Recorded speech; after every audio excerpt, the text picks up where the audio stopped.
it's another side that like wants to take more, wants to go that one more round, because like going that one more round when you don't think you can, that's what makes all the difference in your life. You know what I mean?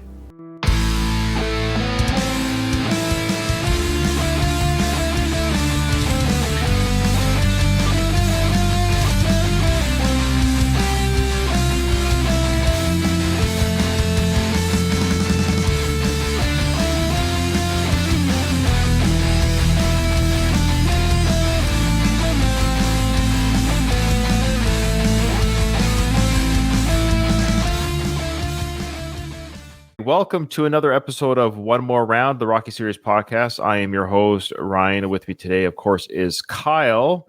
Unfortunately, Katie couldn't be here today because she is on vacation again, and somebody just as pretty has decided to... Oh, Jesus. Without a ranked contender, what we're going to need is a novelty.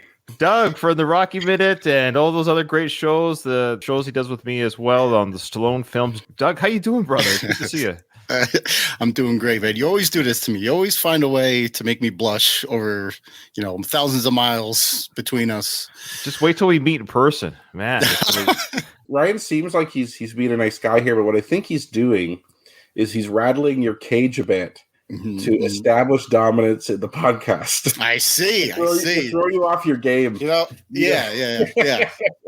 He's a little threatened. I can feel it. You do have big guns. You're a very strong guy, and you're a police officer, right? So yes, yeah. At least once per episode, you gotta bring that up. But yes, we are gonna miss Katie. Katie did provide her own thoughts via voice file. It's going to be played, so I haven't decided if it's going to be played at the beginning of the episode or at the end of the episode. So if it's at the end of the episode, folks, we'll be tied up. We're not going to do the ding ding until Katie has been heard. So listen to her thoughts, folks. I'm sure, as always, she's the consummate professional. I mean, check out her podcast called the Retro Made Podcast. Now, I'm not going to say that she wouldn't have done the podcast if it wasn't for me inviting her on our podcast, the Rocky Show, but I think she got the bug, obviously, from doing it with me. And I just want to say, I'm just so proud of her to see her spread her wings and do her own thing. It's just kind of cool. I love seeing that. I love seeing that Doug and Kyle you can meet each other and all the other podcasts on the network, and people become friends or do shows together. I'm not saying it's because of me, but it kind of is. But it makes me, what I'm saying is I like it, though. It just makes me happy that people have come together. You joined all of us from all over the world onto the same network. So yeah, it is kind of because of Ryan. You could have had a successful career as maybe like a cult leader or something like that. Yeah, I was thinking that too. He's got some David. But Ryan did it for good. He started something non-toxic, but like in an alternate universe, like evil Ryan would have started a podcast cult. Just wait until he starts sending out the recipe for the fruit punch that we all got to drink. Yeah, exactly. Yeah. Ryan, you had the chance to be a cult leader, but instead of that, you became a second-rate podcaster. It's a living. It's barely living. Hey, speaking of living, I want to thank those few people that join my Patreon and help pay for the feed. That's basically what the Patreon does, guys. It actually does pay for the last of the Action Heroes Podcast Network feed. It's greatly appreciated because it almost covers the cost that it cost me. It's once a month. Oh, we have racist Mickeys in the chat. Okay, so I know who this is now. I don't want to out the individual, but I know who's doing this. I want to point out that Louise is conspicuously not here. Louise. Right So racist Mickey's in our chat. He says you're wasting time when he's going to talk about that dirty dago wop that I trained. Okay, we're getting there. we're getting there, racist Mickey. We're getting there. Speaking of which, Easy Maniac still hasn't come back to us. He still hasn't responded to our... I don't think he's ever going to. I just want to know if he heard it. What I really want to know, is he an AI? What are your thoughts, Doug? Do you think the guy's AI? Was that an AI voice when you heard that episode? I did hear the episode. I know people, and I've listened to podcasters that drone on and are very monotone. It was hard to tell. But nothing surprises me anymore. You listen to WATP, Ryan, you hear like when they do the AI Carl or the AI Vinny, it's spot on, man. It's so hard to tell nowadays. Good point. That's a very good point. So either it's really good AI or just a really bad podcaster. Yeah. It's nowhere in the middle. It's either one or the other. for his sake, let's hope it's AI. Okay. Well, this is fantastic. There's no emails to read, which is kind of good news, bad news, because we have a big episode to close the season on today. Still encourage people to send us emails, especially let us know what you thought of season 2, what your hopes are for season 3, all that good stuff. I do appreciate the comments that we do get on YouTube. Speaking of which, I should actually read a couple because it ties into some of the things we talked about. So I think it was you, Kyle, that asked the question if the Italian market was still there. Yeah. Yeah. Rocco, the Rocky trivia book author, he said yes. I don't know if there's outdoor stands there are in the movies though. Maybe not. Yeah. He just said that he was there in September. Me and the family went to Philly last year, and we hit a couple of the spots, and we had lunch at the Italian market in Philadelphia. It's called Reading Market, I think. Reading. It was all indoors. They had different setups, pop-up restaurants inside the big marketplace, but I didn't see any outdoor. There were no outdoor stands, so I don't know if it's still like that. Well, that's good to know. And then lastly, we got a message here from Simon. Oh, this is Simon D. This is our filmmaker fan. He just wrote this on our YouTube page. He said, fun episode. I thought the montage, so he's speaking about the montage. He thought the montage was to juxtapose Rocky as a man of the people, inspiration to kids, and growing as a family man. So we're talking about the kids and then the kids running with him, his own personal kid, all that stuff. Welt's also training, etc., compared to Apollo's intense and alone in his training and thoughts and neglecting his family.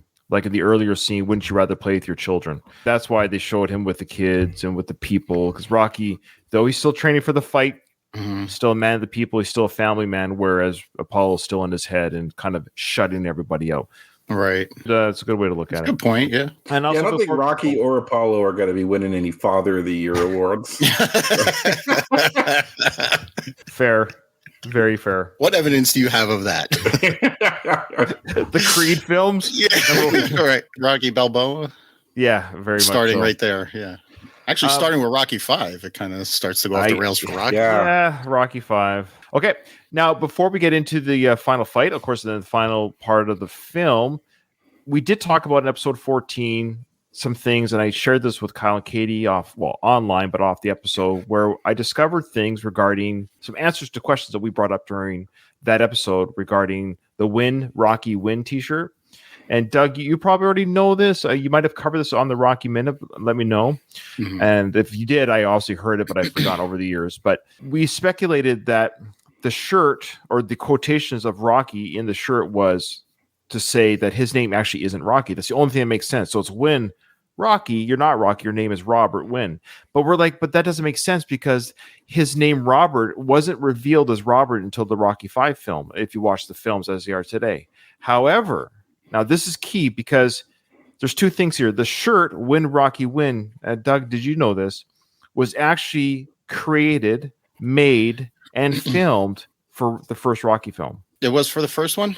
It was gifted to him by Adrian, if I'm not mistaken. But for the first Rocky film. Maybe I did know that at some point, but yeah, if you actually watch I think I put the pictures on the YouTube. I know you don't do the YouTube version, Doug. You do the audio only, but on our YouTube version of that, I actually showed the pictures of Adrian giving Rocky the shirt from a grocery bag, and she's wearing the same clothes and outfits that she does. And it was filmed for the first Rocky film. I know when she's wearing that red coat with the white fur, and she brings buckets to the house. I did know that. Yeah, that's right. So it was that sequence when they go in the house. That's right. What do they eat? They eat turtles. It was after they walk. That's right. So they walk into the house and they filmed it. And it was actually in the script as well. So they had that shirt, and Stallone / Rocky wore that shirt in the first film. So it's actually canonized that Rocky owned that shirt in the first events of the first Rocky film. So when he's doing the speed bag with Mickey, he's actually wearing that blue shirt. Oh yeah. So Adrian gifts Rocky the shirt. So this is all canon. So when she says Win in the hospital sequence, she's actually referring to the gift that she gave him previously in the first Rocky film. So the shirt wasn't made because Adrian said Win, because we kind of speculated how quickly did she get that shirt made so Rocky could wear it. He already had it for a year. That's a cool little nugget. It is a cool little nugget. Yeah. And that's actually old canon because they filmed it. It's in the script. It just got cut out. So it's in Sly's original script. Now, secondly, the reason why it's in quotations is because his name is Robert. He said, well, Ryan, they didn't say that. Again, part 2, they filmed this in, you can actually go online. You see that there's a screenshot of him going to his high school and it said, welcome home, Robert. Yeah. The canon was his name has been Robert since at least the second Rocky film. But again, they cut out the scene. The shirt was already made because Sly knew that his name wasn't Rocky. It was named after Marciano as a nickname. He took it upon himself. So it all ties in now. Now we know why the shirt is the way it is, how he got it so quickly. I would love to know what he said to those high school kids. Hey, I may have only gone to 9th grade. Somehow became super successful. So but don't do that because chances are you're not going to get lucky like I did. Be a thinker, not a stinker. Maybe pour out that line from Apollo. I'm pretty sure that when we cover Rocky 2, there's an excerpt in the book where he goes to his high school, and we covered that. I can't remember what he said to him. Book was based on the original screenplay, so that would have, and it was filmed, but again, for time, the movie was already kind of long, so they took that out of the film. Say that all ties in. Now, to be fair to the Rocky franchise, at least for that continuum and the shirt and all that, it all makes sense now, and it makes me happy. But yeah, that's it. So I thought that was a nice little bow on the shirt, the name. Without further ado, let's go to the film. Oh, I was going to talk about my plan. Oh, what's your plan? Carl Weathers. Speak of, yeah, there he is there. So Carl Weathers, he's on The Mandalorian. There's a fan expo in Edmonton in September where he and a bunch of other people in The Mandalorian are going to be there, and you could meet them and stuff. So my mission, I don't know if I'll be successful or not, is to get him to do a video shout out for the podcast, to recommend that people download One More Round, the Rocky Series podcast. That's so awesome. I don't know if he'll do it or not, but that's the plan. That would be amazing. So maybe this fall, fingers crossed. Tell Carl Weathers that we have never said one bad thing about Carl Weathers in all these episodes. Carl Weathers as an actor and his performance in the show, we've been very gracious to Carl. I may tell him I have cancer and it's my dying wish or something. Oh, wow. Like I may have to do something like that. Do what you got to do. Yeah. Carl Weathers has never been surrounded in any kind of scandal either. So as far as I know, he's been nothing but like a nice guy on set, and he's not terrible to work with. From people that have approached him in public, I've seen that he's nothing but a sweetheart. That's good to hear. There's certain actors you hear negative things about, like they're just pricks in real life, but Carl Weathers never ever comes up. I want you guys keep playing this, but I want you guys to indulge me in something throughout like the beginning part of the fight.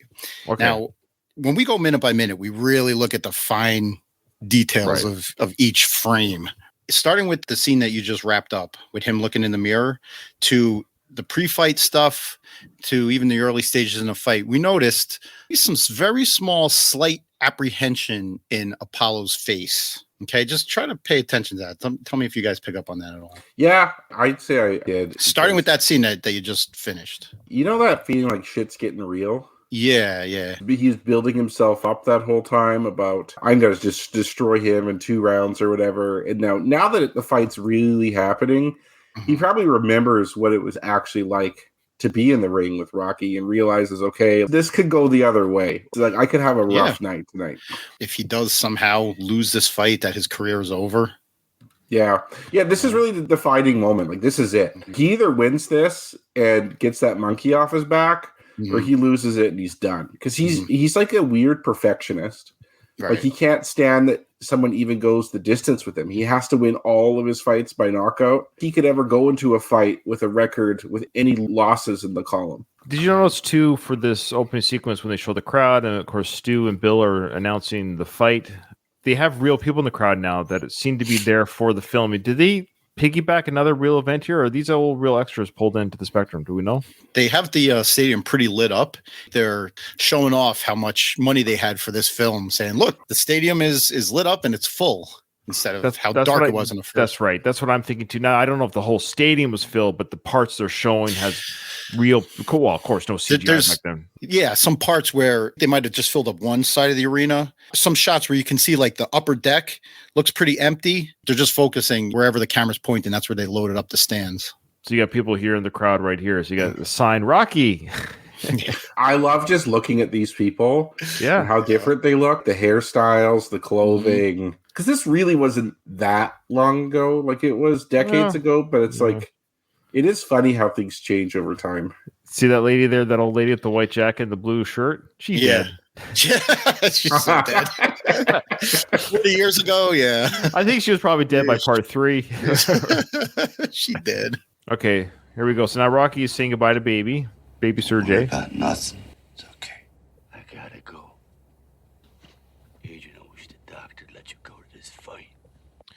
All right. So, Adrian, I wish the doctor would let you go to this fight.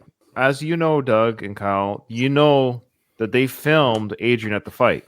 Yeah. Yeah. I've seen photos. I never seen any footage of it though. I don't know if any footage exists, but they filmed it. There was some speculation that Talia Shire wasn't there because of some sort of filming obligation with another movie she was on. I think it's called Girlfriends or something like that. But that doesn't make sense because you see stock footage of Rocky after the fight in his full beaten up face makeup with the belt, holding Adrian in his arms like a. She's holding the belt. He's carrying her with That's two arms, right. and she's holding the belt. So obviously she was there during the production for the final fight sequence. And I went on, I forget the name of the site, Total Rocky. That's right, Total Rocky. They're really good at that's the site that gave me the information regarding the shirt and everything else, with the pictures and the script and everything. They also mentioned that it was false news or fake news that she was not available. They did film that sequence. They just decided to. I'm speculating here. I read it, and I was a better podcaster would have it memorized or written down notes. They basically said the producers and/or Sly went with that it was more emotive. Basically, the emotion was higher having Adrian at home. That's all. It just felt like it was more, and for him to yell out, "Yo, Adrian, I did it," because he's talking to her at the TV and all this other stuff. I think I forget how they worded it, but it was filmed twice or two different ways, and they chose it that way. It's weird. She has a brand new baby. Like, you guys have kids. You don't get someone to babysit your brand new baby. Especially like- Paulie. Yeah, especially Polly. Baby's that young is probably still nursing. You don't just leave the baby with someone at that age. They could have just said the logical thing is she's at home because of the baby. Right. Done. Yeah. Like, why the doctor doesn't let her go to the fight? To me, that's insane. No, that's the only possible reason. Like, she just had a new baby. She's a brand new mom. There's no way that she can, like I said, get a babysitter for a baby that's what, 2 weeks old, a month old. Yeah. It makes no sense. I don't even know why they have to explain it away. Like, Yeah. it is what it is. She's home with the baby. Boom. And the Like, it almost makes it suspicious that you have to explain it away. yeah, exactly. I'm sure you've had some perpetrators that give you some Yeah, story, Doug, that is like overly convoluted, and you're like, Yeah. no, Yeah, this does not sit right. Right. Too many details is suspicious. Yeah. All right, so go to totalrocky.com, or just Google Total Rocky 2 alternate ending. They go through the whole thing. I won't waste it, but not waste, but people can research it if they want. It's very easy to search for it. They explain the whole thing, how it worked, and Go to totalrocky.com and do Ryan's research for him. how dare you?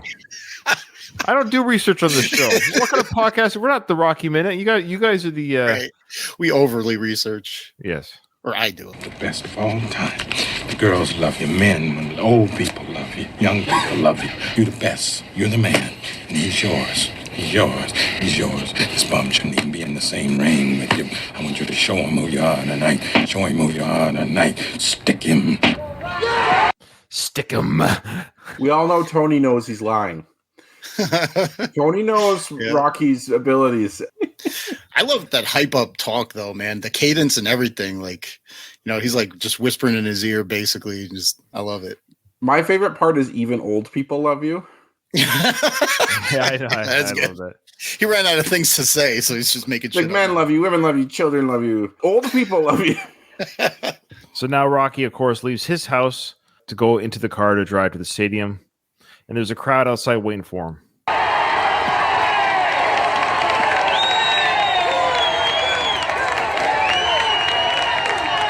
Which in many ways would be pretty realistic if you think about it. If he was really a local hero fighter, people knew that he was at the house. They're waiting for him. Yeah, cheer him on. People that couldn't afford the tickets, but they get to see the fighter come out. I'm always amazed by, like, in the pre-internet age, how people figure out addresses and phone numbers. And Rocky would be maybe dumb enough to list his number in the yellow pages or whatever, or the white pages. It's funny, like, 'cause you get these telegrams coming in, you get people like writing Apollo. It's like, how do you know Apollo's address? They find it. People are really good at that. True, good point. Why is Paulie wearing a suit? He wears a suit when he works. Like, you see him wearing a suit when he works. Yeah. He's probably working at the docks that day and then just came straight to Rocky's place. If you're a loan shark collector, does wearing the suit make you more intimidating, or That's a good question, because it's like Rocky always had the leather jacket, which kind of gives the thug impression. yeah? Paulie does have like physical capabilities. Paulie's a strong guy. Like, he's not weak. Like, he could break your thumb, But I wonder if his shtick is he wears the suit and he comes across as like a mobster, so like he doesn't have to do that. Like he It must be the just, like, it must be the intimidate people into mafia doing look. it. Yeah, sorry, I stepped on you there. Yeah, I agree with you. I think it's that.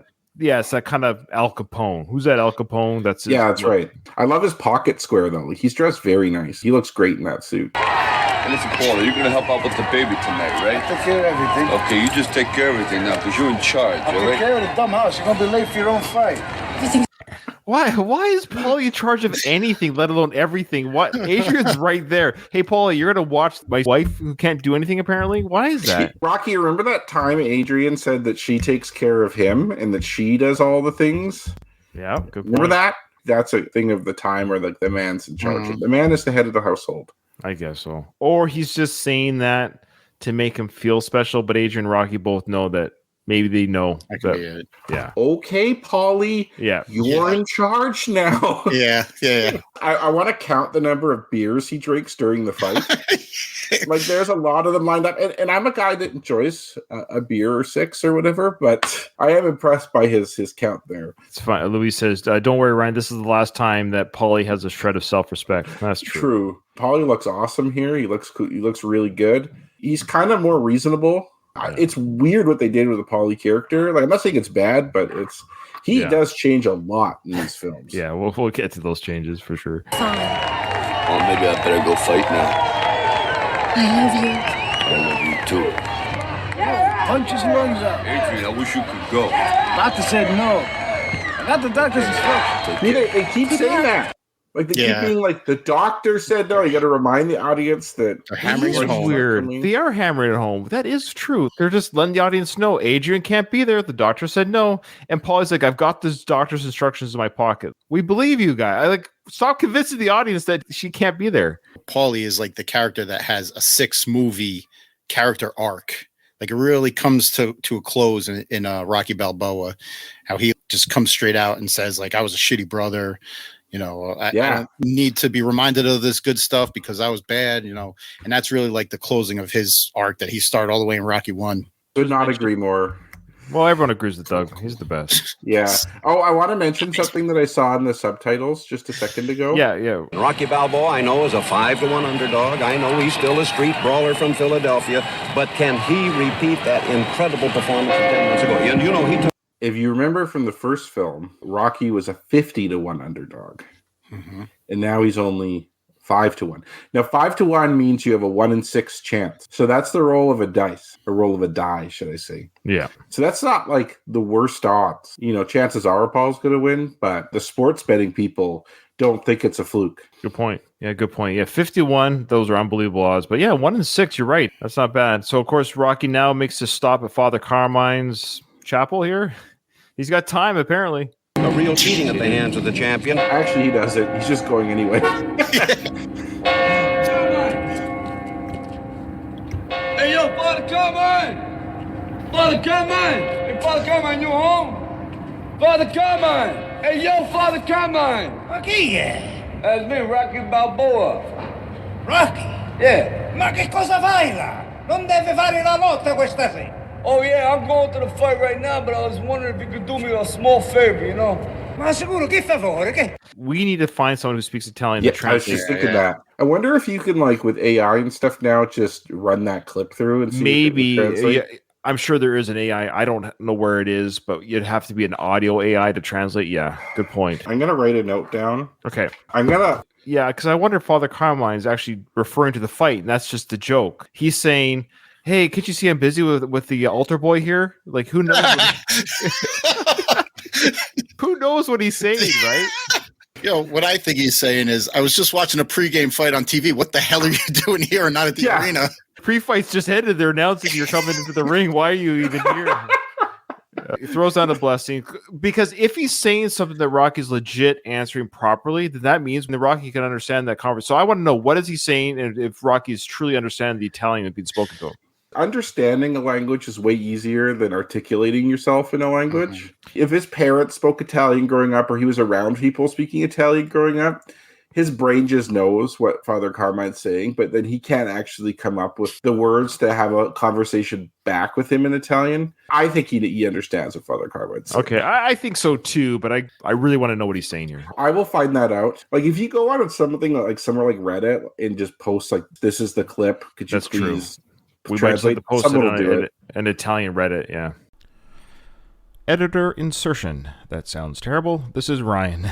So I'm editing the episode, and during my edit, Kyle messaged myself and Katie in our group chat on Facebook, said, hey, I got the answer to the question we just talked about, or what you just listened to, folks. So here is the answer. Now, I'm not going to read the Italian. I will not read the Italian because I will suck at it. So I'm going to have AI read it. So basically, the AI is going to read the Italian that was said by Father Carmine, and then right after that, so the AI does a terrible job too, so just bear with me. It's an English AI reading Italian, so it's kind of phonetically reading it. But the you'll hear the Italian first, and then you'll hear, of course, the response afterwards. You guys know the scene well enough to know what Rocky is saying in between. Fair? Okay, so we got the answer anyway, so here you go. We're the first podcast to ever do this. I know, we're amazing. Machie? Who is this? Mache cosa fai la? Non devi fare in la questa sera? What are you doing here? Don't you have a fight tonight? Ma sicuro. Che favor? Che favor? But of course. What favor? What favor? Padre, Figlio, Spirito Santo. E csia. The Father, the Son, and the Holy Spirit. So be it. All right, so there you go, folks. That's it. Rocky indeed understands Father Carmine, and Rocky asks for the favor, and the father says, what favor, and he gives a blessing. That's it. There you go, folks. That is what is said, and thus proving that Rocky at least knows Italian, and he doesn't have to read a dummy card like this AI did. Well, it's about to fight, now I got the family and the baby and all that stuff, and I was wondering, if you could throw down a blessing so that if I get beat up tonight, it won't be too bad, Could you do something like that? Padre, Figlio, Spirito Santo. E così sì. Thanks a lot, Father. Listen, I appreciate it. I gotta go. I'm so late. I'll see you in church. I hope. Take care. I had a $50 against you in the fight. He didn't ask to win. He just asked if I get beat up tonight. It ain't too bad. It ain't too bad. Well, that's the normal Rocky humility. Right. Now, look at the cops in this hallway, guys. Mm-hmm. Doug, you're a cop, right? Is this kind of police force necessary for the hallway? For the Doug, would there be 2 sergeants in that hallway? I noticed that. So they're fighting to say, no, I'm in charge. No, I'm in charge. For security for something like this would probably be beefed up. Yeah, but they got 7 cops for like 20 feet of real estate. Like how many? Like put a couple at the entrance for Christ's sake, and then like, why is it down the hallway? Like what's going to happen in this hallway? With the riot helmets on and everything. Yeah. I'll break your head. What are you in? You lost your brain or something? We gotta fight. Remember that? Get dressed, will you? There's a million people. Stu, there are many rumors circulating about this fight. Well, the most obvious being a definite desire for Apollo to draw first blood, to end it quickly. This would prove his claim to the last fight was a fluke. That's a fair statement from the commentators that, yes, Apollo wants to go out there and just end this quickly. Just look how annoyed Marianne Creed looks. Right? Like, what's she looking at? She's just like, I just want this thing to end now. I'm so sick of this goddamn fight and him constantly training. Like, please, I don't care if he wins or loses, just do this. She's his spouse, and you got to imagine that's all he's probably talked about. Mm-hmm. That's all he's talked about for the last 10 months is this guy, Rocky. And she's like, please. I wonder if he follows the same women weak in legs philosophy as Mickey does. She's a little frustrated. Yeah, maybe. Don't worry, Tony's taking care of that. He's taking care of it. Oh, man. That's why she's not looking over there. She can't look at Tony and her man together. It's too much for that's her. Exactly why. Hurricane! Oh, I want to point something out, actually, about him doing that shadow boxing. I don't know if you remember when Andy Ruiz, he's like the Mexican guy that became heavyweight champion a few years ago. He's like really kind of like fat looking. Mm. he beat the shit out of Anthony Joshua, who's kind of like this Adonis looking like guy. Anyways, one of the comments on Anthony Joshua people made, and other like Tyson Fury, another heavyweight champion, made about him when he left the locker room, is he's like, he wasn't sweating at all when he left. Like Anthony Joshua, like he didn't warm up. Like you should, before a fight, warm up and get a full sweat going. So when you go into the ring, you're loosened up, you're ready to go. And Apollo's doing that, where Rocky kind of isn't. Like he's just praying. He got there like with barely enough time to get ready. Yeah, it doesn't look good for Rocky there. Now he is praying, and good point though. I also want to speak to the Marianne actress. She's of course passed away. Well, she passed away back in the 80s. But yes, she did pass away after Rocky 4. Not much longer after. I think her Rocky name's 4. Sylvia Meals, I want to say. Yeah, that's right. That's right. Yeah. And she wasn't in Rocky 3 at all, I don't think. It was just 2 and 4. Yeah, if I remember correctly, she died of cancer. Oh, sucks. She got the woman cancer. The woman cancer. Yeah. It's time, kid. So there you go. The classic "It's Time, Kid," which they reused again, of course, in the Creed films when Rocky says to Adonis, "It's time, kid." And of course, he's praying here, and this is referenced again in Rocky 3 when Mickey says to Paulie, "Hey, oh, it makes me nervous when he does that." Yeah. You notice Rocky stopped praying eventually, like when he became the champ. Yeah, like I think he kind of did a crossing of himself against Clubber Lang, but by the time Ivan, I told you, Drago it's came Rocky around, 2. He's so religious in this film. By the time Ivan Drago came around, he's like, "No, I'm just going to train. It'll be fine." I'm an atheist now. Mick. Yeah.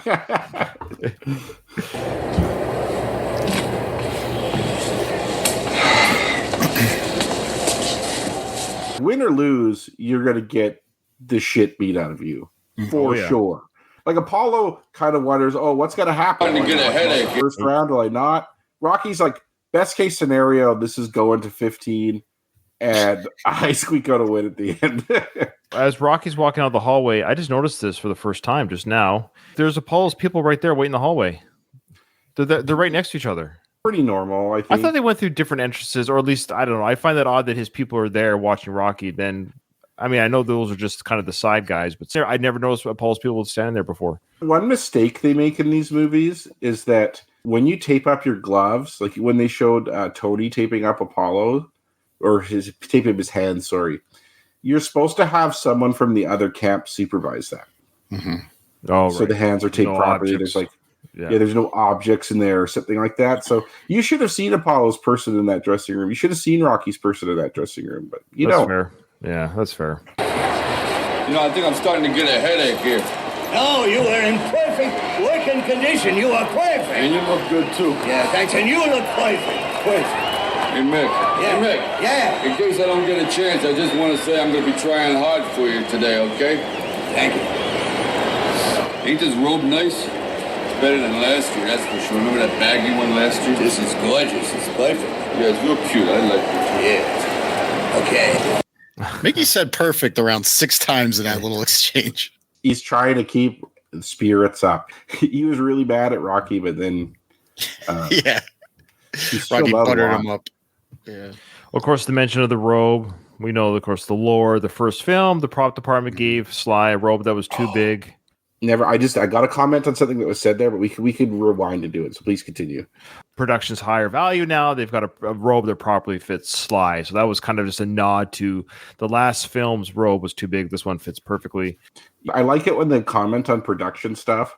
Like I loved how he commented how baggy the robe was in the first episode, and I love it when they comment on stuff people who know the film well would know about. But there's when Rocky was being mobbed by people walking through here, one of the commentators said, "How a fighter of such limited ability could gain such popularity is a mystery." Yes, Rocky Balboa heading toward the ring now. Yes, sir, Rocky Balboa, known to millions as Italian Stallion, making his way to the ring. Why this fighter of limited ability has gained such popularity is such a mystery. Rocky Balboa, and the folks here at the Spectrum are beginning to chant his name. He has an awful lot of backers here. I find that comment by the sportscaster baffling. It's like the sportscaster doesn't understand how sports works. Right. But like, I understand that people respect and admire skill in technicality in sports, but it's like Rocky is popular because of like his heart, in that he's an underdog that went the distance with the champ. How do you not know that after everything that's been said about Rocky over time? He's like, yeah, this guy doesn't have any skill. I really don't understand why he's so popular. But like, where have you been over like the last 6 months? Yeah, it's super condescending to say that, and you're right. It shows that they know nothing about fandom. Yeah, and he's in his hometown. Is it really that much of a mystery why the entire stadium is chanting his name and cheering for him? Yeah, like this guy who is the only person to actually really challenge Apollo Creed ever represents them in their town. So listen to the comment they make about the high school. Did you catch that? Popularity is such a mystery. Rocky Balboa, and the folks here at the Spectrum are beginning to chant his name. He has an awful lot of backers here. First, he says there's a lot of backers here. They're starting to chant his name, which is now the genesis of the Rocky chant was this film, because they didn't do that in the first film. Or did they chant Rocky in the first film? I don't think. Did they? They did at the end when Apollo was against the ropes. Just right at the end? Yeah. Okay. And then he's punching. Like when you got that last punch, you could hear people yelling, Rocky, Rocky. Like he turned the crowd. Balboa is wearing a black and gold robe. He wore a red one the last time on that meat packing plant. Some said that was from the high school that he never graduated. 31 years of age. There he is over shaking hands with the... Did you ever catch that joke before? Yeah, but I just find it funny that's like such an asshole thing to say. Yeah. Some say, who's saying that? Stu, you? Yeah, that's like a real. Oh, I don't know if I want to mention this guy in the podcast. Be prepared to edit. That's like a real like Fox News Trump thing where it's like some people said this, some people say, but it's like who's that person? Like no one knows. And now Rocky's shaking hands with Lou Filippo, the future killer of his best friend. Lou Filippo, who really doesn't need to be there. To be honest with you, he does nothing.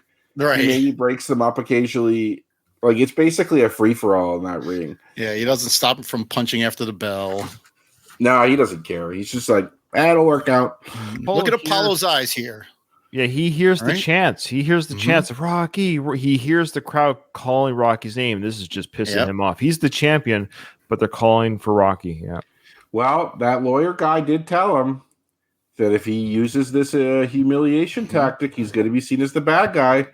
And then now the chickens are coming home to roost, buddy. Now, here's a comment that comes up, and this area is certainly packed with Rocky's people. I've never seen so many Italians in one place in my life. Hey, you said that. I didn't say that. those who may or may not know or listen to my Rambo podcast, my co-host Dom, he is a full-blooded Italian. And I asked him, like, are you offended by that comment? Does that make it like you're an Italian? He's from New York. He's from that part of the country, that area, the East Coast of New York, where a lot of Italians are. He doesn't understand why the other commentator even said, like, he's actually, as an Italian, he doesn't understand what this is. 79 as well. Let's be honest, things weren't things weren't even PC back then. So I'm just curious, was there something going on that we're not aware of in 79 with Italians? Or there was more Italian hate back in like the 50s. Mayor LaGuardia in New York, that was his big thing, was that Italians were mistreated and misrepresented in New York. And he was like, I believe, New York's first Italian mayor. And now the airport is named after him. The issue with Italians was a little fresher back then. Why seeing them gathered in one place, though? It's not, honestly. For instance, if this fight was in Atlanta or somewhere like that, and I know this is not the same, but I'm just saying this for the sake of argument. Sure. And some guy's like, man, this place is really full of Apollo's people. I've never seen so many black people in one place in my life. Yeah, that's going to rub people the wrong way. I guess that might be what it is. Yeah, I guess if you change Italian to black people, then it sounds, I guess the sensitive nature amps up a little bit. But like you're saying, there might have been some sort of sensitivity back then that I was 4 years old when this movie came out. So I was unaware of it for sure. Okay. All right. Okay, so I have a quick dumb story. Oh, yeah. So I was volunteering on Friday because it's Indigenous Peoples Day here in Canada. Oh, and nice. there's a lot of issues in Canada with racism against like Indigenous people. Like, So I'm volunteering there and I'm working security at this event. And there's this other guy who's like a paid security guy, also white guy. And he's complaining loudly about how our football team, the Eskimos, got changed to the Elks, kind of like how the Cleveland Indians got changed to the Guardians, or the Redskins got changed, and how it's so stupid.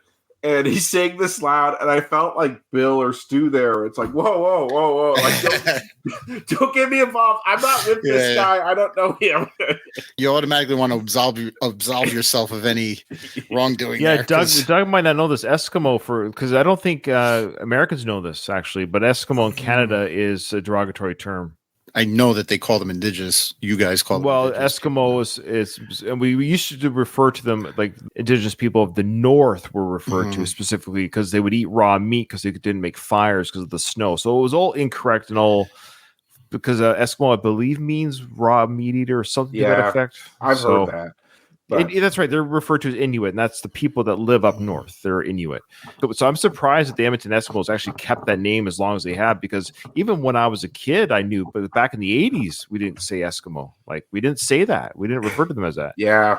These people are for you, Rock. I appreciate it. Are you ready in here? I think so. Yeah, well, tonight's our night, kid. By the sound of the crowd, the champion is just now coming into the spectrum. And the champion up. All right, so Paul's coming out. He's all business, like they're saying. He's not coming out to parade this time. And Tony's holding up the championship belt. They're all business, hype. Let's get this done. And then Rocky says, it's Apollo. Who do you expect? I was hoping it wouldn't show.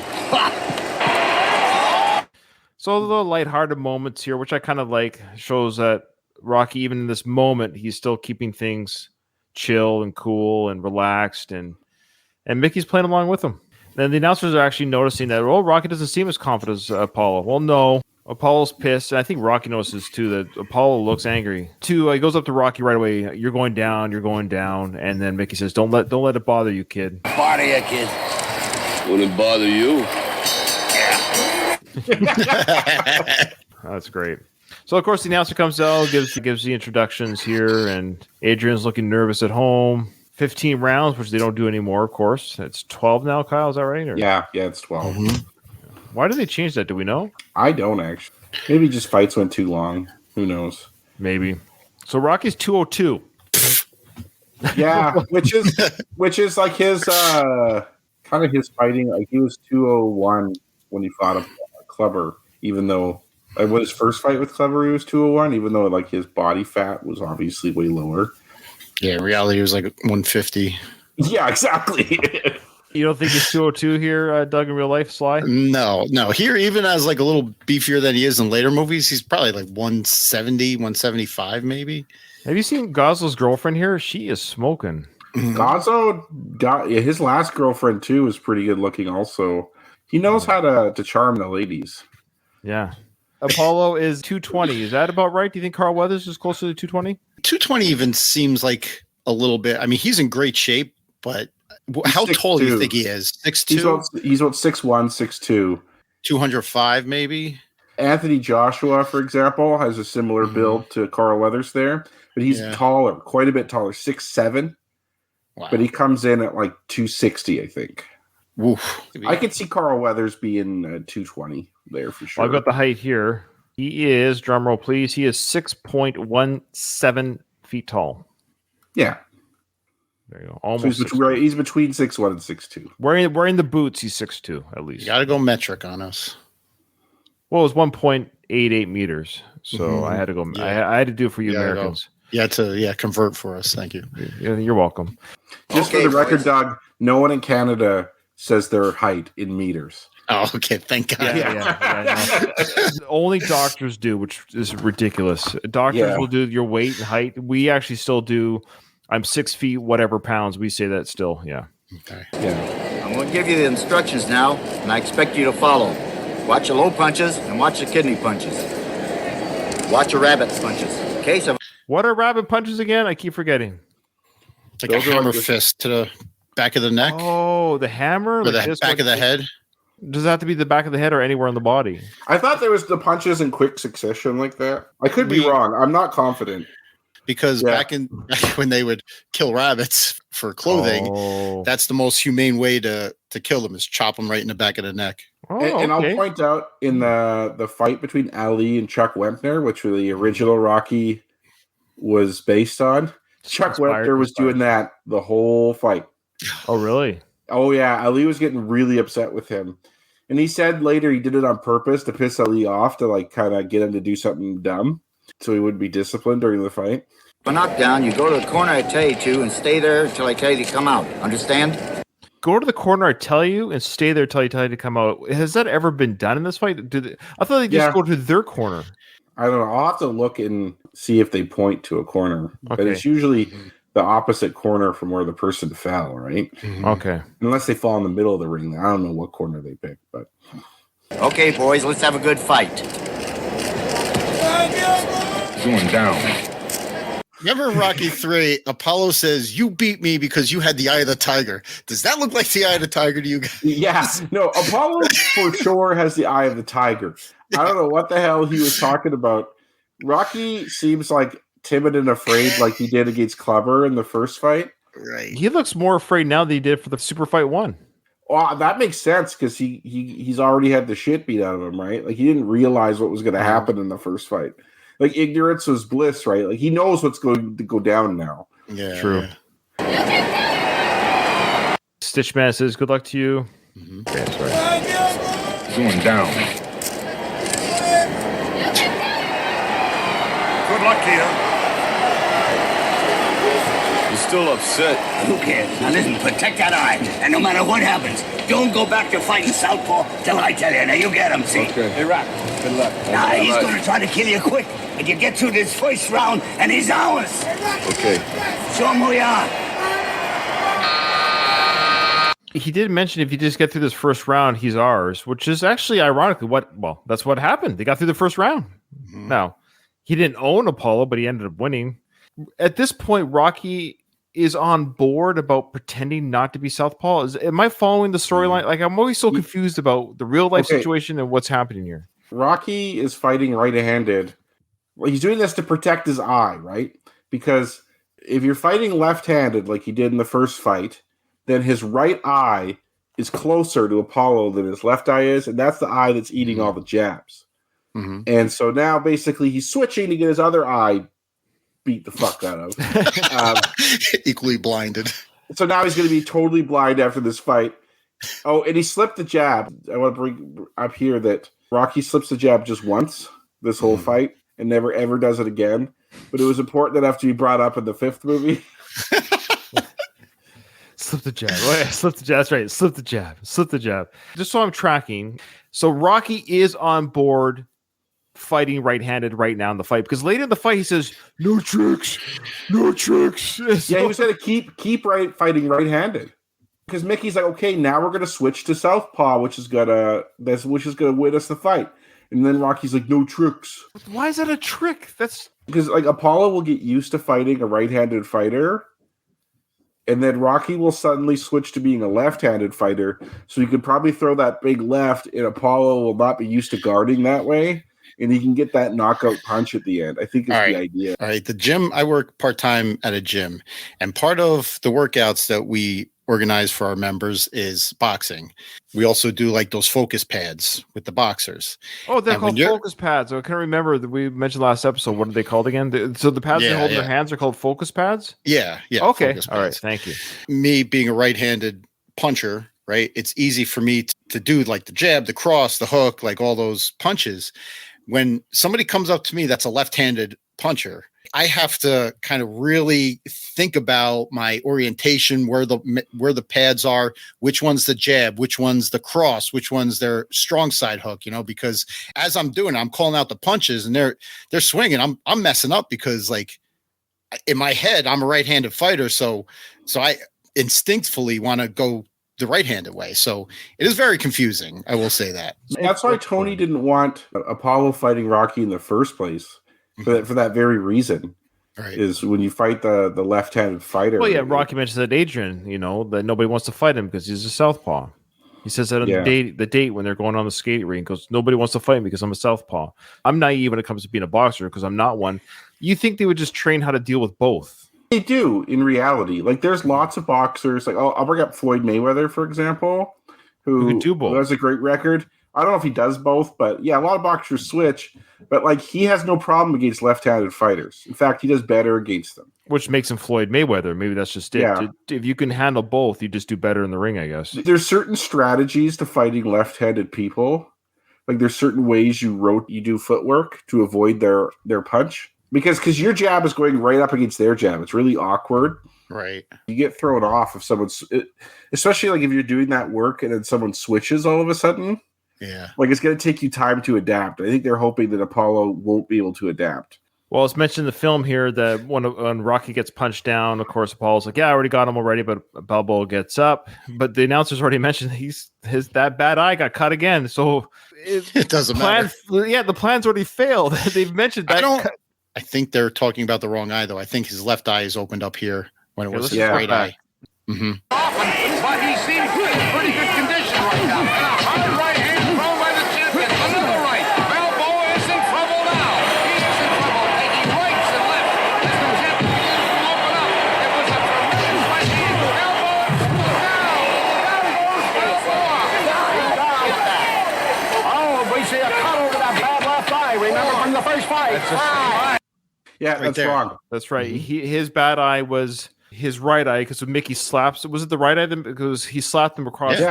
Yeah. It was for sure the right eye. Mm-hmm. Now you didn't see nothing. And they said the bad left eye. your whole face, the side of your face. Like if you look at Rocky's face from after that fight, both eyes were pretty messed up. The right worse, mind you. But The it's right not was the like, one they cut open, right? Yeah, it's not like the other eye was left alone, right? Like, Rocky's bad eye is going to keep getting hit. Like it is pretty risky for him to fight. The right eye got cut. I think that's what we're led to believe. The right eye was the one that Kobe Mick. It was the right eye there. Yeah, that's right. It was the right eye. Now it's his left eye that's bleeding that got cut, and they're saying that's the eye that was cut last time. No, they're wrong. The announcers are wrong. So here's the more Sly lore. Sly wrote the dialogue. Are the announcers wrong and Sly wrote it that way, or did Sly forget which eye got wrecked? I'm going the latter. Hey, my screen changed. I'm not in Mars anymore. Why are you not read like Mars anymore? What happened? I don't know. He's entered the atmosphere. Welcome home. Yeah.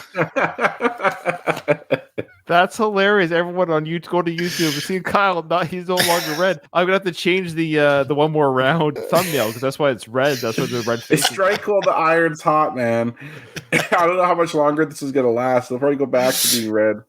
Okay, so they go back to fighting. Champion starts to move in again, going left to right. But Apollo is clearly dominating because, like in the first fight, Apollo probably squeaked out of the first round. Even though he got knocked down, he also knocked down Rocky and he got some good shots in.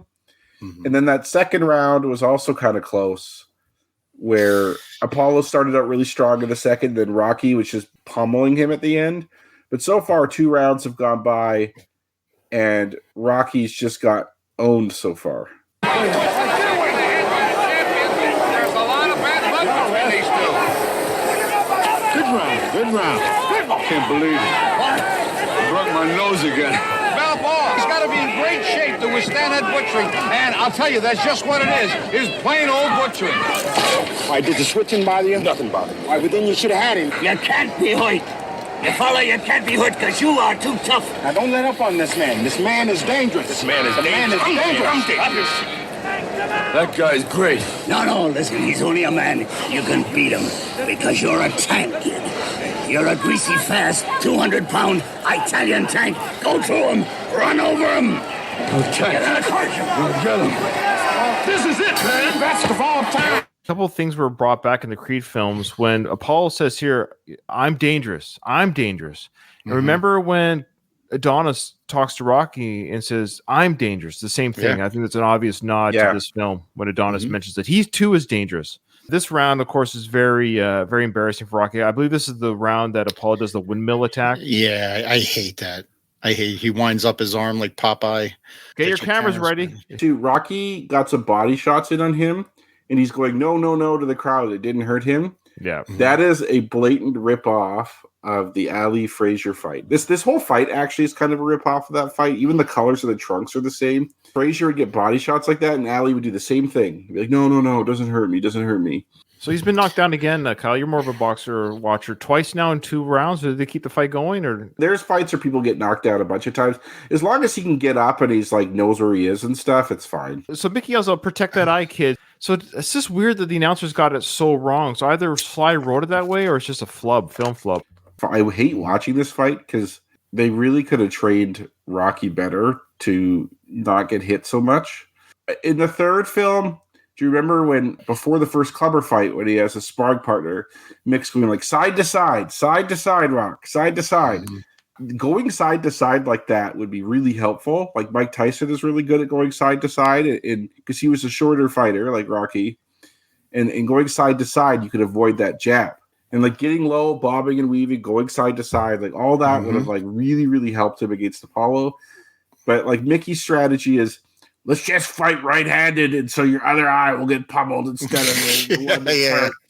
Like, what are you doing? Even in between rounds, like the only strategy he gives Rocky is run through him, run over him. You're a tank. Run over him. How about, slip the jab? How about stick and move? Anything like that? No, it's it's just hyping him up with or like focus on the body. The more you hit Apollo's body, the less he's going to be able to hit you. He's going to tie her up. Right. There was a real sequence they kept in the film where both Carl and Sly were really irritated with each other, and they kept in the film. Mm-hmm. Is it this part here? Yeah. This is it, where they're like, this is going to be World War III. Break it up. I'm standing there. Going second round, and they're taunting each other.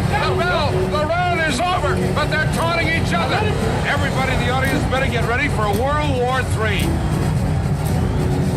That's a great musical cue, and Rocky says he ain't going down no more. But he does. Oh, in the end. Does he not go down one more time before that? Nope. He doesn't. Yeah. Okay. Great. What we heard, that musical cue there by Bill Conti, I believe on the CD or the vinyl or whatever track, it's called The War, I believe, or something to that effect. I think it's called that because it's World War III. Anyways, I just love that build-up cue because now it's a battle. Truly it's a battle. Now this is the classic Rocky montage of the first couple of rounds we get to see in real time.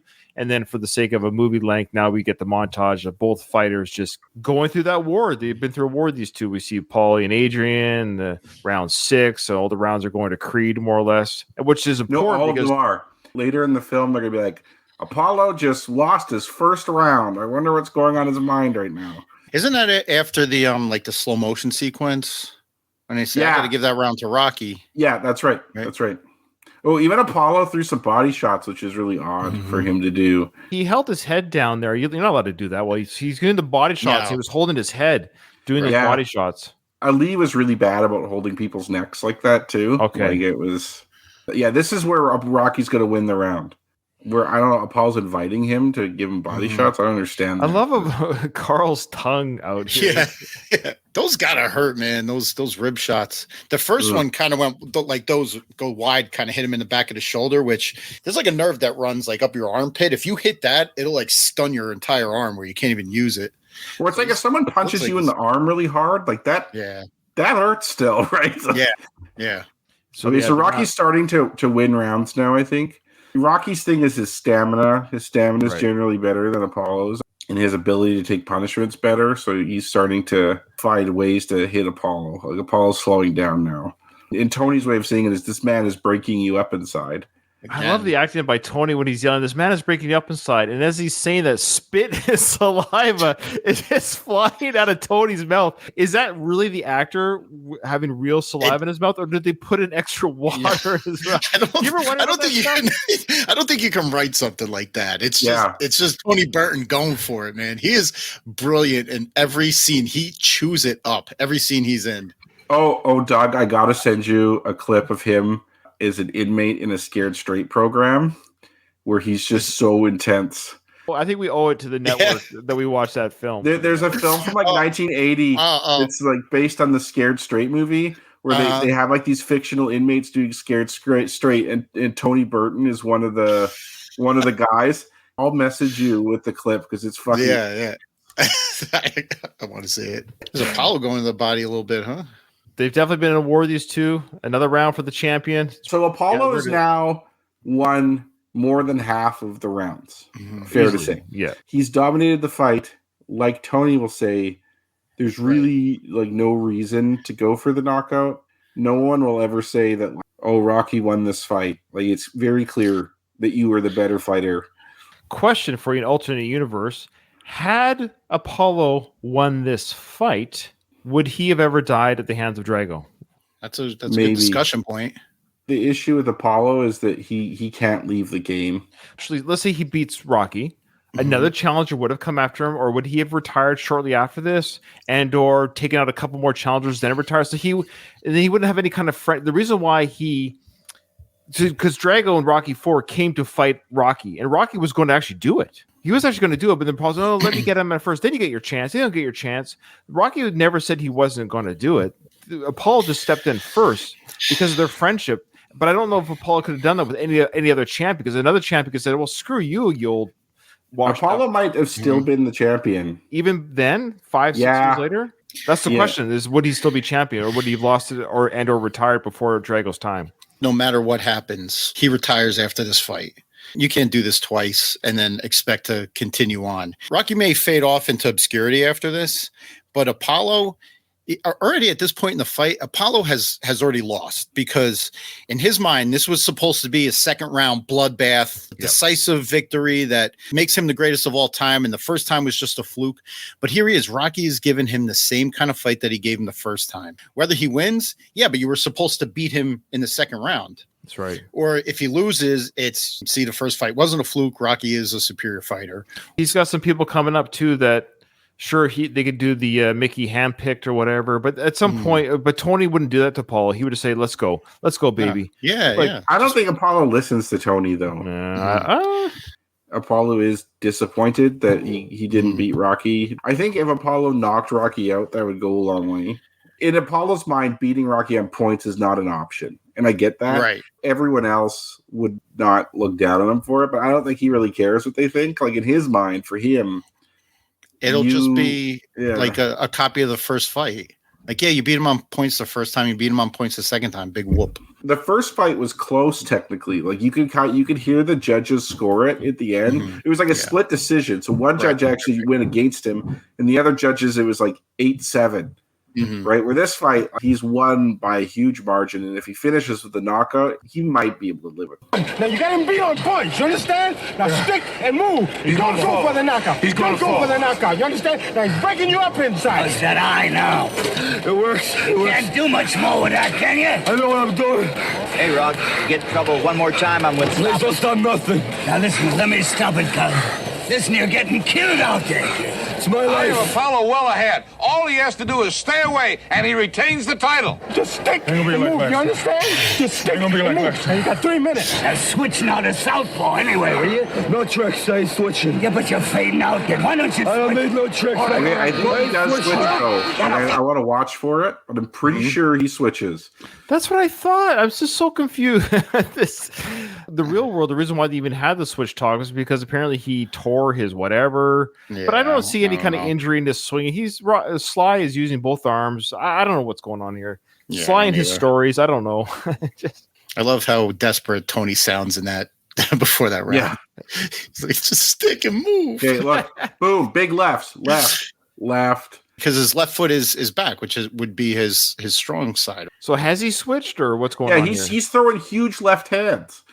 Yeah, well, those are right hands there, but he was throwing really. Those aren't jabs, those are power hooks. Hard lefts. That's like in the third film. Clubber fights southpaw one fight and right-handed the other fight. They don't keep track. They don't know.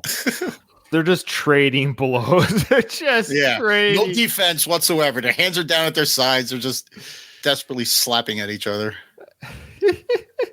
How could you stand up? Rocky, I think he connects last, right? So we ever get a final answer on this? Apollo falls because of Rocky's hit, but Rocky just stumbles due to no hit. So is it that they're both being counted out? Rocky falling would be ruled a trip because he didn't fall by the result of a punch. Where it gets hazy is the result. Would Rocky still be considered on his feet? So the only person that this hinges on is Apollo, whether or not Rocky gets up. If Apollo stays down, does Rocky win? The announcers are right that if Rocky doesn't get up, it is a draw. Okay. Because even though it's a slip, you still have to be on your feet to win the fight. Yeah. So maybe a no contest. I'm not sure. Doesn't Lou count to 10? I'm so confused. This whole 10, you're out. But I think Rocky's barely on his feet. Oh yeah, Lou gave him a gift there, man. Yes. Because he's still holding on to the rope.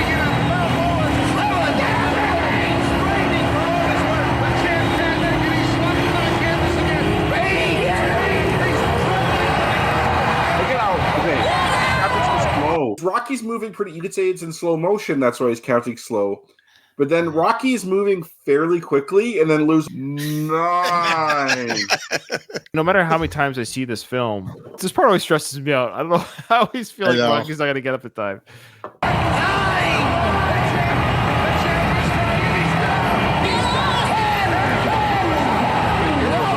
That was close. I might have gave Rocky that one. He had one hand on the rope, but was standing. I'm like, all right. Yeah, fine. You can win the fight. The difference between where Tony is coming from and where Apollo's coming from and going into that last round is Tony is providing logic and Apollo is just thinking with his ego. It's ego versus logic, and logic wins like every time. Apollo's a gracious loser, though. And I just want to say thanks to Apollo. Watch for Duke's face. Okay. I want to thank Mick Maybe for training me. It might have been earlier. It might have been when he holds Rocky's hand up. Duke is not happy. Oh, really? Let me go back. I'll just mute it and just go back here. It's okay. Duke has a bit of what you call a resting bitch face, anyways. Yeah, does he? Oh yeah, Right he's just like, oh, yeah, fair. You beat him on points, you idiot.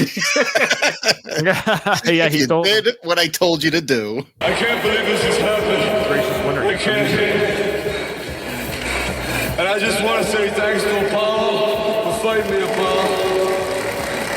I want to thank Mickey for training me. We love you, Rock! Yeah, and I love you too. Most of all, I want to thank God. There's more religion. Except for my kid being born. This is the greatest night in the history of my life. I just want to say one thing to my wife who's home. Yo, Adrian! I'm surprised he didn't say, I just want to say one thing to my wife who's home because the doctor said so. Yeah, we have to hammer it down, right? I think it's funny that his list of greatest things that have ever happened to him. Put the son up there. It's good. It's good. Not getting married, not meeting Adrian, not having her part of his life. Not my wife coming out of a coma. But as soon as he says that, I laughed because as soon as he says that, it shows Adrian's face. Like it almost like reminds you of like, hey, what about me?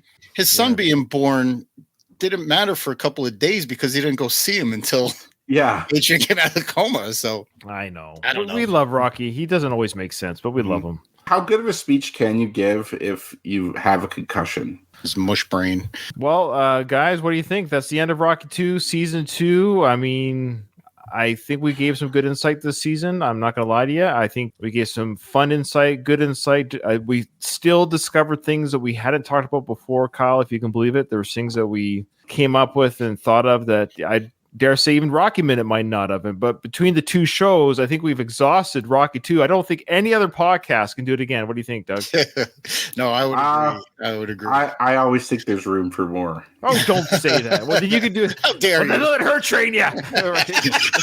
I loved listening back to you guys, and I know I weighed in on a lot of things because there was stuff we like appreciate it. I went into this whole color theory thing during our season that I know I checked in with you once or twice. I know, Ryan, you had a very good explanation for it, but of Rocky's motivation for fighting.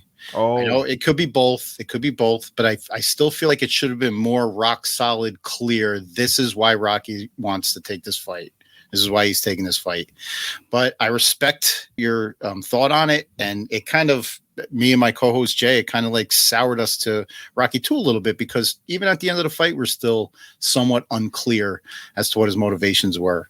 Having said that, Rocky 2, it's still a Rocky movie, and we still love it. I think it's the most underrated film of the franchise. I think everyone likes it, but it's just never. Everyone talks about the Drago. Everyone talks about Clubber Lang. Everybody hates Rocky 5. Everyone talks about how Rocky 6 is the comeback film. Rocky 2, in many ways, is just the least talked about, most underrated film of the franchise. And I dare say it's probably the strongest of the sequels. I think when it comes to a sequel, it's a bookend to the first film. I think you could literally put Rocky, if you showed somebody Rockies 1 and 2 and didn't tell them that any other films exist, they would probably say it's a perfect two-parter. Yeah, Rocky could have ended here. Rocky could have ended after the first film, mind you. I still think technically it should have. As much as I like all the Rocky sequels, artistically, if you're going to have a sequel, I think Rocky 2 is a fine sequel. And it could have ended right there. We love all the movies. We're going to go through them all. But all my times doing these podcasts of the Rocky films and seeing all the socials online, what people tweet and what people share, Rocky 2 is the most undershared, under-talked about of all the films. If you want to talk about press, because Rocky 5 gets more press than Rocky 2 because everybody hates 5. Because when I hear underrated, what I think of is how it's rated versus how good it really is. Everyone talks about what's your favorite Rocky film. 90 to 95% of the conversation is the first or the fourth film. Very rarely, though there are people, very rarely are people saying the second is my favorite film. The second is pretty underrated. The fifth is probably the most underrated because it gets so much hate. Now we're getting into real technicality of underrated. You're right. I don't think it deserves the hate it gets, but it's not a better film than Part 2. Yeah, I agree. Like I don't think it deserves the hate it gets, but 2 is a vastly superior film than Part 2. Honestly, I find Part 2 kind of boring. Like I feel like it's too long. I don't like the fight at the end. Yeah. I have a solution for you there, Kyle, because Ryan, you said before that the film is too long, so they had to cut certain things out. Now, if you trim certain things like the coma, certain other like character things about Rocky, like the shopping spree and shit like that. One of the things I really wish they would have explored in this, and I know it's a Rocky movie, not an Apollo movie, is Apollo struggling with the first fight, how it affected him and personally and emotionally and his family. Number one.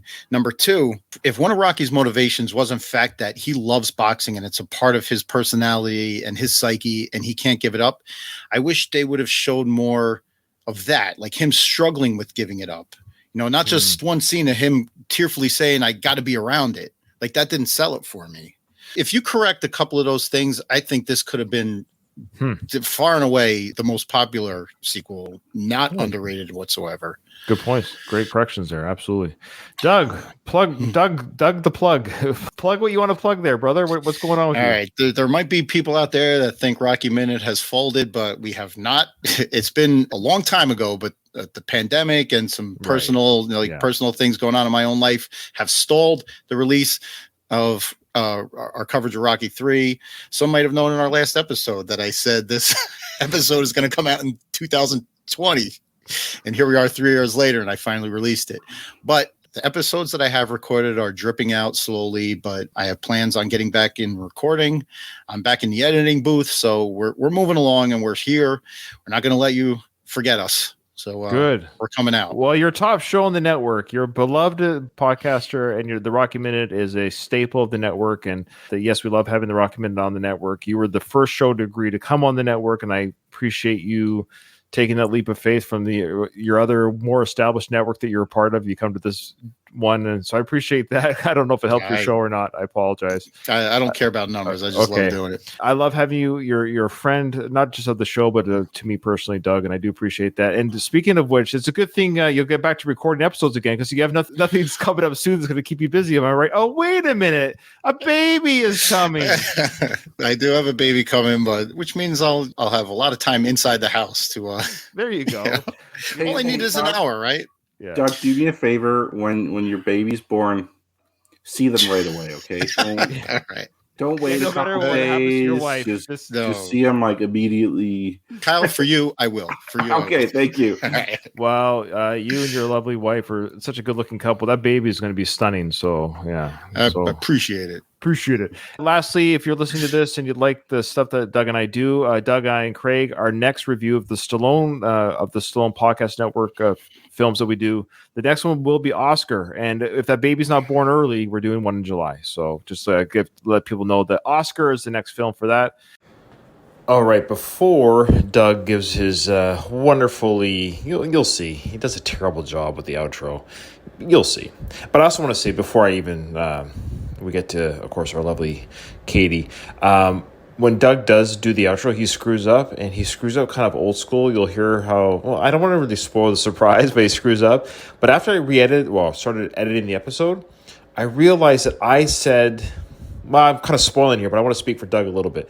I said ding ding at the beginning of the episode, so I think it might have triggered Doug's brain, and you'll see how that plays in later. Okay. Anyways, without further ado, before we close the show, of course, do not go anywhere, folks, because really the gem, the smartest person on our podcast, the person who holds this podcast together, really, let's be honest, is Katie and her thoughts on Rocky II and the final fight. We wish she could have been there, but no, she had to go on a vacation again. Must be nice. Anyways, here she is. Hi, Ryan, Kyle, and whatever cheap second-rate podcast host you got to replace me today. First of all, I've never seen so many Italians in my whole life. Okay. Also, I love how Rocky puts Polly in charge. Polly then proceeds to drink at least a six-pack. The proper Italian stallion colors we have here. Yes, I said the proper yellow and black with the stallion logo is the proper colors. When Apollo says, "I'm dangerous," it's one of the callbacks that I really appreciated from Adonis Creed's character when he says the same thing in the Creed movie, or maybe it was Creed 2, I forget. There's also a point in the fight when one of the announcers says, "Everybody better get ready for World War III." This reminds me of how when I was a kid, I actually thought there were 4 world wars. Really. Because I equated them with the number of Rocky movies, and at the time there were 4 Rocky movies. So I thought there were 4 world wars somehow. I don't know. Kids are dumb. I love the intercutting of the managers/trainers getting frustrated with their fighter for not listening, aka not protecting themselves as they're instructed. And then when Rocky says no tricks, then he does. When Mickey yells now, well, sort of. I don't know. He kind of does both. Also, Apollo lets his ego get in the way and loses because of it, which is typical Apollo. I'm curious to see how you cover Rocky's momentum fall or slip or whatever it was and the 10 count.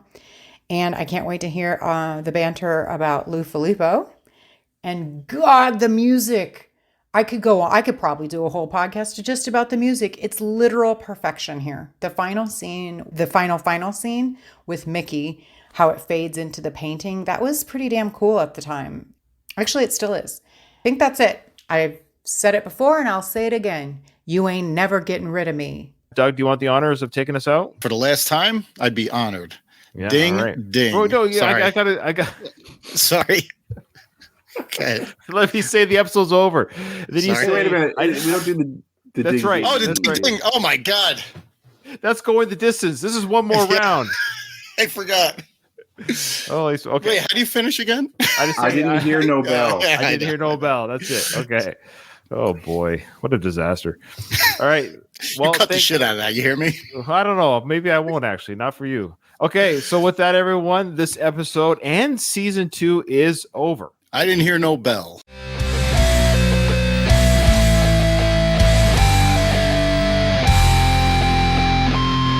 I just want to